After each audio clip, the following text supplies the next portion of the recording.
మా బాబాయ్ అచ్చెన్నాయుడు గారు ఇలా చెప్పడానికి చాలామంది ఉన్నారు. ఎందుకనంటే ఈ స్థానం చిన్న స్థానం కాదు. భారతదేశంలో ఒక కేంద్ర మంత్రిగా ఈరోజు మనం ఉన్నామనంటే ఆ స్థానం కల్పించడానికి కొన్ని లక్షల మంది, వేలాది మంది ఈరోజు దానికి సహాయ సహకారాలు అందించారు. వాళ్ళందరికీ కూడా నా ధన్యవాదాలు తెలియజేసుకుంటూ, అలాగే ముఖ్యంగా నేను తలుచుకోవాల్సినటువంటిది మా తండ్రి ఎర్రనాయుడు గారు. ఆయనకి కూడా ఎప్పుడు కూడా నిరంతరం ఆయన ఆశీస్సులు నాకు అందిస్తూనే ఉన్నారు. ఆయన ఒక మంచి ఫౌండేషన్ వేసి నాకు రాజకీయంగా ముందుకు నడవడానికి ఒక బలమైనటువంటి మార్గాన్ని నా ముందు ఉంచారు. కాబట్టి మరి ఎర్రనాయుడు గారు పైనుండి నాకు ఎప్పుడు కూడా ఆశీర్వదిస్తున్నందుకు మా నాన్నగారికి కూడా మరొకసారి నేను స్మరించుకుంటున్నాను. ఆయన ఆత్మకి శాంతి కలగాలని కోరుకుంటున్నాను. మరి ఇచ్చినటువంటి ఈ సివిల్ ఏవియేషన్ పదవి ఏదైతే ఉందో రాష్ట్రానికి 100% న్యాయం చేయడంలో ఎక్కడ ఏ కోణాన్ని కూడా విడిచిపెట్టకుండా కష్టపడడానికి నేను సిద్ధంగా ఉన్నాను. సివిల్ ఏవియేషన్ మినిస్ట్రీ ద్వారా ఆంధ్రప్రదేశ్ డెవలప్మెంట్కి అద్భుతంగా మనం చేయొచ్చు. ఎయిర్పోర్ట్స్ డెవలప్మెంట్లో కానీ, జాబ్ క్రియేషన్లో కానీ, ఇన్ఫ్రాస్ట్రక్చర్ క్రియేషన్లో కానీ, ఇలా చాలా ఆస్పెక్ట్స్లో సివిల్ ఏవియేషన్ మన రాష్ట్రానికి సంబంధించి చాలా అద్భుతమైనటువంటి అవకాశాలు ఉన్నాయి. అన్నిటికంటే ముందు టాప్ ప్రయారిటీగా మనం తీసుకుంటే భోగాపురం ఎయిర్పోర్ట్, దాన్ని జెట్ స్పీడ్లో కంప్లీట్ చేసి దానికి అక్కడ ఇన్ఫ్రాస్ట్రక్చర్ అంతా కూడా పూర్తి చేసి ఇమీడియట్గా ఒక ఫ్లైట్ ల్యాండింగ్ అయ్యే విధంగా ఒక పక్కా ప్లానింగ్తో ఒక మిషన్ మోడ్ మీద, వార్ ఫుటింగ్ మీద భోగాపురం ఎయిర్పోర్ట్ని మేము కంప్లీట్ చేసి ఉత్తరాంధ్రకే ఒక ప్రధాన హబ్గా ఆ ఎయిర్పోర్ట్ని మేము తయారు చేయబోతున్నామని కూడా నేను ముందుగా హామీ ఇస్తున్నాను. చంద్రబాబు నాయుడు గారి తాలూకా గైడెన్స్లో ఈ మినిస్ట్రీని ఆంధ్రప్రదేశ్ రాష్ట్రానికి ఏ రకంగా కార్యక్రమాలు చేయాలన్నది ఆయన ఆలోచనలు కూడా, గైడెన్స్ని కూడా తీసుకొని ముందుకు నడుస్తాం. అలాగే నా వ్యక్తిగతంగా కూడా ఈరోజు చిన్న వయసులో ఒక మినిస్ట్రీ నా భుజాల మీద పెట్టడం జరిగింది. కాబట్టి దేశ ప్రజలకు కూడా ఒక మెసేజ్ మనం అందించాలి, ఒక మార్క్ మనం ఇవ్వాలి. యంగ్స్టర్స్ కూడా ఏదైనా ఇస్తే అది సాధించగలరు, యంగ్స్టర్స్లో ఆ ప్రతిభ ఉంది, ఆ టాలెంట్ ఉందనేది దేశ ప్రజలకు కూడా ఒక మంచి మెసేజ్ ఇచ్చే విధంగా, సివిల్ ఏవియేషన్లో ఒక మంచి మార్క్ వదిలే విధంగా మరి భవిష్యత్తులో కృషి చేయాలన్నటువంటి ఆలోచనతో నేను ఉన్నాను. అందులో గడ్కరీ గారు నాకు ఇన్స్పిరేషను. రోడ్స్ అండ్ ట్రాన్స్పోర్ట్ ఇచ్చిన తర్వాత అద్భుతాలు సృష్టించారు హైవేస్లో. గడ్కరీ అంటే రోడ్స్ అంటే గడ్కరీ అనే స్థాయిలో ఈరోజు దేశంలో ఆయన మంత్రిత్వాన్ని ముందుకు నడిపిస్తున్నారు. మళ్ళీ దానికి మంత్రికి ఆయనే ఈరోజు బాధ్యతలు వహిస్తున్నారు. సో రేపు భవిష్యత్తులో సివిల్ ఏవియేషన్కి సంబంధించి ఏదైనా డిస్కషన్ వస్తే రామ్మోహన్ నాయుడు ఉన్నప్పుడు ఈ రకంగా బ్రహ్మాండంగా ఈ కార్యక్రమాలు జరిగాయన్న మార్కుని తీసుకొని రావడానికి మాత్రం ఖచ్చితంగా నా వ్యక్తిగతమైనటువంటి ప్రయత్నం కూడా ఉంటుంది. ఇంకో 2 రోజుల్లో రేపు చంద్రబాబు నాయుడు గారి తాలూకా స్వేరింగ్ ఇన్ సెరమనీ మన అమరావతిలో మనం పెట్టుకున్నాం.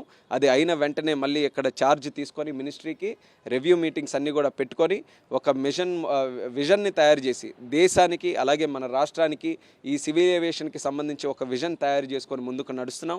మరి గతంలో ఈ మినిస్ట్రీని హ్యాండిల్ చేసినటువంటి జ్యోతిరాదిత్య సింధియా గారు, ఆయనతో కూడా నేను వెళ్ళి కూర్చుంటాను, ఆయన కూడా కలుస్తాను. ఆయనది కూడా ఏ రకంగా గతంలో కార్యక్రమాలు నడిచేవో ఆయన దగ్గర కూడా తెలుసుకొని ఎక్కడ కూడా డిస్కంటిన్యూటీ లేకుండా ఈ దేశంలో సివిల్ ఏవియేషన్ మినిస్ట్రీ బలంగా ముందుకు నడిపిస్తాను. నిన్న మోదీ గారితో కూడా క్యాబినెట్ మీటింగ్ అయిన తర్వాత మాట్లాడాం. ఆయన కూడా వ్యక్తిగతంగా చాలా నమ్మకం నా మీద పెట్టుకున్నారు. చిన్న వయసులో ఉన్నావు కానీ మంచి ఎక్స్పీరియన్స్ నీకు పార్లమెంట్లో ఉంది, విదేశాలు తిరిగిన ఎక్స్పీరియన్స్ ఉంది, టెక్నికల్ నాలెడ్జ్, నువ్వు ఇంజనీర్గా ఉన్నావు కాబట్టి ఆ నాలెడ్జ్ ఉంది, దాన్ని సద్వినియోగం చేసుకొని ప్రపంచంలో ఈ సివిల్ ఏవియేషన్కి ఎంత గ్రోత్ ఉందో, ఎంత స్కోప్ ఉందో నేను చూశాను. కాబట్టి ఆ బాధ్యత నీ మీద పెడుతున్నాము. నాకు ప్రెస్టీజ్ మినిస్ట్రీ అని చెప్పడం జరిగింది. ఇంటర్నేషనల్ లెవెల్లో మన రెప్యుటేషన్ని, భారతదేశ రెప్యుటేషన్ని, వ్యక్తిగతంగా మోదీ రెప్యుటేషన్ని నీ చేతుల్లో పెడుతున్నాం. ఇది జాగ్రత్తగా భద్రంగా చూసుకొని దేశ ప్రజలకి మంచి సేవలు అందించాలని ఆయన కూడా ఈరోజు ఎంకరేజ్ చేస్తూ పంపించడం జరిగింది. ఇది చాలా పెద్ద బాధ్యత, నా వయసుకు మించినటువంటి బాధ్యత. కానీ స్వీకరించి ధైర్యంగా పనిచేసి మోదీ గారు, చంద్రబాబు నాయుడు గారు, పవన్ కళ్యాణ్ గారు అటువంటి నాయకుల తాలూకా సహకారం కూడా తీసుకొని దేశానికి మంచి చేయడంలో ఎక్కడా కూడా వెనకడుగు వేయకుండా నేను ముందుకు నడుస్తానని తెలియజేసుకుంటున్నాను. కేంద్రంలో ఎన్డీఏ ఉంది, సివిల్ ఏవియేషన్, గ్రామీణాభివృద్ధి, కమ్యూనికేషన్స్ అండ్ ఉక్కు శాఖ ఇచ్చారు. సో ఇవన్నీ కూడా రాష్ట్ర అభివృద్ధికి ఎట్లా తోడ్పడబోతున్నాయి? ఈ పోర్ట్ఫోలియోస్ రాష్ట్రానికి ఉపయోగకరంగా ఉంటాయి. నేను ఇప్పుడే చెప్పాను, సివిల్ ఏవియేషన్కి సంబంధించి ఎయిర్పోర్ట్స్, అలాగే మన Vijayawada airport, Tirupati airport international లెవెల్లో ఉన్నాయి. కానీ అక్కడ కూడా చూసుకుంటే కనెక్టివిటీ ప్రాబ్లమ్స్, ఇంకా ఫ్లైట్లు పెంచమని లేకపోతే మంచి సిటీస్కి కనెక్ట్ చేయమని, చిన్న ఎయిర్పోర్ట్స్ కర్నూలు కానీ, కడప కానీ, రాజమండ్రి కానీ అలాంటివి ఉన్నాయి. సో అవన్నీ కూడా డెవలప్ చేయడానికి, ఇన్ఫ్రాస్ట్రక్చర్ క్రియేట్ చేయడానికి మనకి మంత్రిత్వ శాఖ చాలా ఉపయోగపడుతుంది. అలాగే చాలా పొటెన్షియల్ ఇంకా జాబ్ క్రియేషన్కి సంబంధించి కూడా కొన్ని ఏరియాస్ ఇందులో ఎక్స్ప్లోర్ చేయడానికి అవకాశం ఉంది. దాని మీద కూడా మేము దృష్టి పెడతాం. మీరు గుర్తు చేశారు, రూరల్ డెవలప్మెంట్ అలాగే కమ్యూనికేషన్స్ ఎంఓఎస్గా పెమ్మసాని చంద్రశేఖర్ గారికి ఆయన కూడా అప్పచెప్పడం జరిగింది. అది కూడా ఒక మంచి శుభపరిణామం. రూరల్ డెవలప్మెంట్ మన చేతిలో ఉండడం, అత్యధికమైనటువంటి గ్రామీణ ప్రాంతం ఆంధ్రప్రదేశ్ రాష్ట్రంలో ఉంది. సో ఆ మినిస్ట్రీ మీద కూడా మనం పట్టు సాధించగలిగితే మంచి నిధులు మనం తీసుకొని వచ్చే అవకాశం ఉంటుంది. కానీ మీరు చూడండి, ఏ అలయన్స్లో ఉన్నప్పుడు 2, 3, 4 ఎన్ని మినిస్ట్రీలు వచ్చినా సరే ఇంకా చాలా డిపార్ట్మెంట్స్ మనకు బయట ఉంటాయి. సో ఆ మినిస్ట్రీస్తో ఎలా కోఆర్డినేట్ చేసుకుంటున్నాం అనేదే చాలా ముఖ్యమైనటువంటిది. అందులో మాత్రం 10 సంవత్సరాలు నేను పార్లమెంట్ సభ్యుడిగా ఉన్నప్పుడు అందరు మంత్రుల్ని కలిసేవాడిని, చాలా పార్టీల్లో చాలా ఎంపీలు నేను కలిసేవాడిని. సో వ్యక్తిగతంగా మంచి రిలేషన్స్ అందరితో కూడా ఉన్నాయి.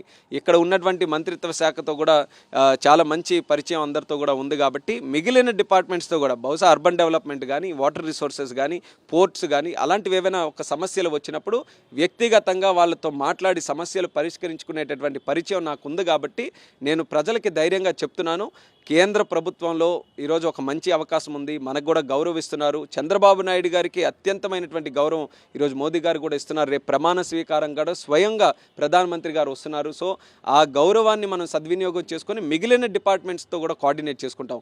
ఈరోజు రామ్మోహన్ నాయుడు ఢిల్లీలో ఉన్నాడు, పెమ్మసాని గారు ఢిల్లీలో ఉన్నారనంటే కేవలం మా డిపార్ట్మెంట్స్ వరకే కాదు మా బాధ్యత. చంద్రబాబు నాయుడు గారు చెప్పారు, మీ డిపార్ట్మెంట్స్ని మీ తాలూకా ఏరియాని మీరు చూసుకుంటూనే రాష్ట్రానికి సంబంధించి మిగిలిన డిపార్ట్మెంట్స్ని కూడా కోఆర్డినేట్ చేసుకోవాలని. సో అది కూడా మేము ఫుల్ ఫ్లెడ్జ్డ్గా చేస్తాం. మిగిలిన డిపార్ట్మెంట్స్ కూడా మేము కోఆర్డినేట్ చేసుకొని రాష్ట్రానికి న్యాయం చేస్తాం. యంగెస్ట్ క్యాబినెట్ మినిస్టర్గా ఉన్నారు.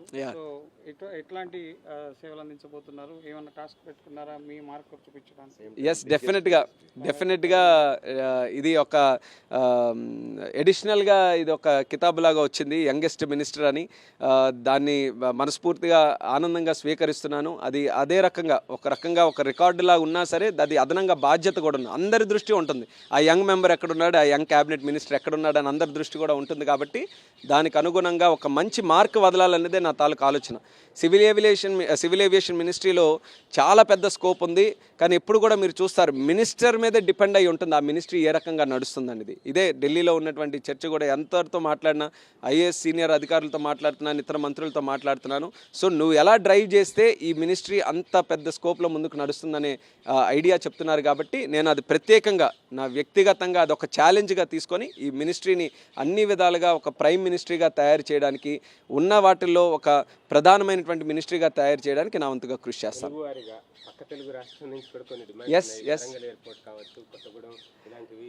ఎందుకంటే తెలంగాణలో హైదరాబాద్ తప్ప ఇంకో ఎయిర్పోర్టే లేదు. ఎస్, నాకు కూడా చాలా ఆనందం అనిపించింది. ఈరోజు మన న్యూస్లో కూడా చూశాను, కిషన్ రెడ్డి గారు ఆల్రెడీ మా తెలంగాణ రాష్ట్రానికి కూడా మన సోదరుడు రామ్మోహన్ తాలూకా సహకారం తీసుకొని చాలా కార్యక్రమాలు చేయాలని, ఆ అనుబంధం ఎప్పుడు కూడా మనం కొనసాగించాలి. ఈ సివిల్ ఏవియేషన్ మినిస్ట్రీ ద్వారా అది కొనసాగించే అవకాశం దక్కింది. మా తెలంగాణ ప్రజలకు కూడా నేను చేరువయ్యే అవకాశం దక్కింది. కాబట్టి నేను తెలంగాణ మీద కూడా దృష్టి పెడతాను. అక్కడ ఉన్నటువంటి సమస్యలు మరి మాకున్నటువంటి సహచార మంత్రివర్గం కానీ, లేకపోతే అక్కడ ముఖ్యమంత్రి గారు కానీ, వాళ్ళ తరపున కూడా ఏది వచ్చినా సరే ఎక్కడ కూడా ఎటువంటి భేదాలు పెట్టుకోకుండా తెలంగాణ ప్రజల్ని దృష్టిలో పెట్టుకొని ఆ ప్రాంతానికి కూడా న్యాయం చేయడానికి ఖచ్చితంగా ఇచ్చేస్తాను. అందుకే గతంలో ఏం జరిగాయనేది కొంత తెలుసుకోవడానికే మరి ప్రీవియస్ మినిస్టర్గా సింధియా గారు ఉంటే ఆయన కూడా కలుసుకొని మరి గతంలో ఏ రకంగా ఈ కార్యక్రమాలు జరిగాయో ఒక ఇన్పుట్ ఆయనతో తీసుకొని మరి భవిష్యత్తులో ఆ కార్యక్రమాలు కూడా ముందుకు నడిపిస్తాను.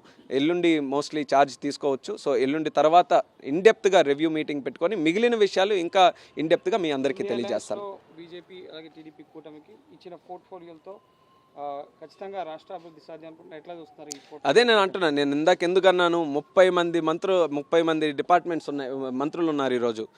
మన ఆంధ్రప్రదేశ్ రాష్ట్రానికి జగన్ చేసిన అన్యాయం చూసుకుంటే 30 మంత్రులు మనకు ఉండాలి. మీరు రాష్ట్ర అభివృద్ధి అడిగారు ఎలా చేస్తారని. రాష్ట్ర అభివృద్ధి ఈరోజు నాకు అడిగితే 30 మంత్రులు నాకు ఇవ్వాలని అంటాను. 30 మంత్రులు సాధ్యం కాదు. ఏదో 1, 2, 3, 4 ఎన్నో కొన్ని వస్తాయి. కానీ మిగతా మంత్రులు ఏంటి, ఎప్పుడైనా కోఆర్డినేట్ చేసుకోవాలి. అందుకనే నా రాష్ట్ర ప్రజలకి నేను అనేది ఏంటంటే, మీకు వ్యక్తిగతంగా ఏ ఆలోచనలు ఉన్నా సరే రామ్మోహన్ నాయుడు ఢిల్లీలో ఉన్నాడు, కేంద్ర మంత్రిగా ఉన్నాడనంటే అన్ని మంత్రిత్వ శాఖలు మన దగ్గర ఉన్నాయనే నమ్మకం మీరు పెట్టుకోండి. నేను కోఆర్డినేట్ చేసుకుంటాను. ఏ సమస్య మంత్రి దగ్గర ఉన్నా సరే నేను వ్యక్తిగతంగా బాధ్యత తీసుకొని రాష్ట్రానికి న్యాయం చేయడానికి నేను పనిచేస్తాను. రాష్ట్రంలో ఎలాంటి సమస్యలు కేంద్రం తరపున ఉన్నాయనేది నాకు మంచి ఎక్స్పీరియన్స్ ఉంది. 10 సంవత్సరాలు ఆ విషయాల మీదే పదే పార్లమెంట్లో మాట్లాడాం, మంత్రులతో కలిసాం. కాబట్టి ప్రతి డిపార్ట్మెంట్ తాలూకా విషయం నాకు తెలుసు. ఈరోజు అడ్వాంటేజ్ ఏంటంటే కేంద్ర ప్రభుత్వంలో ఉన్నాం కాబట్టి, గౌరవిస్తున్నారు కాబట్టి అవన్నీ పరిష్కరించే అవకాశం దక్కింది. ఈరోజు ఎక్కువ మాట్లాడుకునే కంటే 5 సంవత్సరాలు మా పాలసీ, టీడీపీ ఎన్డీఏ పాలసీ ఏంటంటే పని చేసి చూపిద్దాం, ప్రజల దగ్గర మన్నలు పొందాం. అది మా పాలసీ. నేను 2 నిమిషాలు టైం ఇవ్వండి, నేను భవిష్యత్తులో ఎంత నెంబరో మేము తీసుకొని వస్తామని చెప్పి స్పీకర్ గారికి ఆ రోజు రిక్వెస్ట్ చేశాను. నాకు తెలియలేదు, స్పీకర్ గారితో పాటు మా ఆంధ్రప్రదేశ్ రాష్ట్ర ప్రజలు కూడా అది బలంగా విన్నారని. ఆ రోజు 3 నుంచి ఈరోజు సుమారు 16 మంది తెలుగుదేశం, 21 మంది ఎన్డీఏ నుంచి ఆంధ్రప్రదేశ్ రాష్ట్రం నుంచి గెలిపించారనంటే నేను ముందుగా మా ఆంధ్రప్రదేశ్ రాష్ట్ర ప్రజలకి నా కృతజ్ఞతలు తెలియజేసుకుంటున్నాను. ఎందుకనంటే ఆ రోజు అనుకున్నాం, ఆ రోజు ఆ 2 నిమిషాల కోసం ఆ మాట అన్నాను. ఈరోజు మొత్తం బాధ్యతే మా మీద అప్పచెప్పారు. రికార్డు స్థాయిలో దేశ రాజకీయాల్లో ఊహించినటువంటి విధంగా ఈరోజు ఆంధ్రప్రదేశ్ రాష్ట్రంలో గెలిపించారు. అది మా మీద ఎంతో పెద్ద బాధ్యత పెట్టింది. మా మేనిఫెస్టో, మేము ఇచ్చిన హామీలు, అలాగే ఈరోజు రాష్ట్రానికి ఉన్న కష్టాలు ఇవన్నీ కూడా తీర్చడానికే ఈ బాధ్యతని వినియోగిస్తాం. Thank you.